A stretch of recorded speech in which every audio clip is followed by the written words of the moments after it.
Hello, buenos dias, magandang umaga mga kapatid. Nandito po tayo ngayon sa Puerto de la Cruz.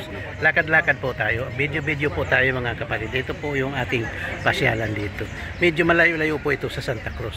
Ito po ay Puerto de la Cruz. Santa Cruz po, doon po tayo nakatira. Nagbas po kami papunta rito, 1 oras ang biyahe o kulang-kulang 1 oras. Dito po kami, samahan nyo po kami mga kapatid. Tayo po ay mag-iikot-ikot. Medyo magaganda po ang tanawin.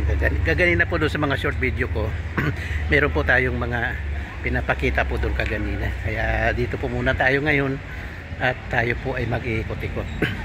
Magpapasyal-pasyal po tayo. Ayan po. Samahan nyo lang po kami.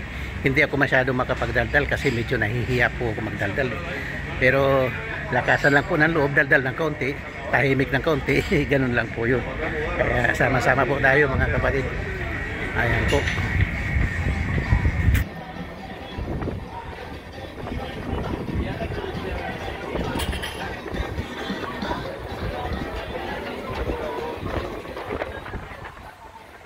Lakas po ng hangin.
Ayan po, ayan po.